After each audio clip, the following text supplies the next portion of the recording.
Just a moment, but we want to begin this evening with breaking news. Thanks so much for joining us. I'm Jennifer Bellamy. And I'm Faith Jesse. Tonight in DeKalb County, a jury has found a man guilty in a double homicide that happened more than 30 years ago. The jury delivered that verdict about an hour ago for Kenneth Perry. Perry was found guilty on all charges, including malice murder, felony murder, and several others. Perry was convicted in connection to the murders of John and Pamela Sumter. Authorities say the victims, who were siblings, were killed in 1990 at an apartment complex on Tree Hills Parkway in Stone Mountain.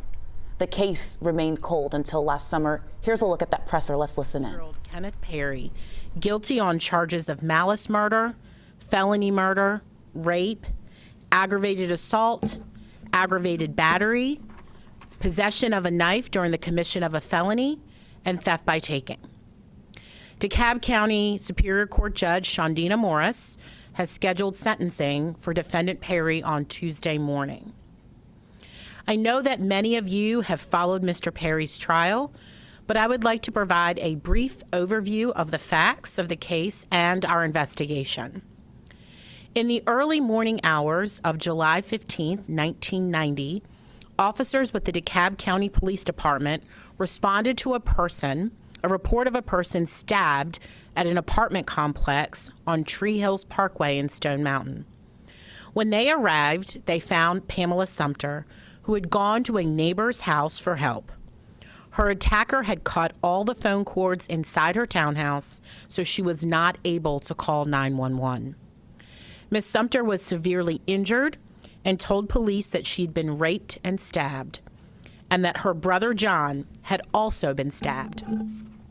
Officers found John deceased in the living room of the Sumter's apartment next door. First responders rushed Ms. Sumter to the hospital, where she underwent emergency surgery. Medical professionals collected a rape kit that included DNA from her attacker.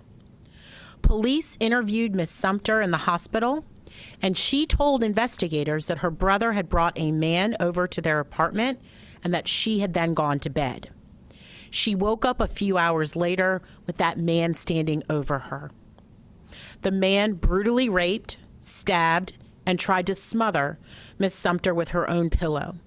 But she survived and was able to provide the police a description of her attacker, including the fact that he was from Detroit, Michigan. The same day, the Sumter's car was found abandoned in a wooden area in Lithonia. About 2 weeks after the attack, Ms. Sumter died due to complications from her injuries, and that's when the case went cold. Fast forward to 2023. Our office applied for a grant from the Department of Justice called Prosecuting Cold Cases Using DNA. To prepare for the grant application, we identified about 24 DeKalb County cold cases, including the Sumters, that had DNA evidence. Just a few months earlier, the Georgia Bureau of Investigation had sent the DNA samples from Ms. Sumter's case to a private lab as a part of an effort to analyze previously untested rape kit evidence. But just because you have DNA evidence doesn't mean that there will be a match in the state or national databases. We decided Ms. Sumter's You're just listening to DeKalb County District Attorney Sherry Boston giving a presser after the verdict that we learned in this case that is no longer a cold case. We will have a live report at 6 o'clock with a closer look at what happened inside the courtroom today. We are also streaming on 11 Alive Plus if you'd like to learn more about this case.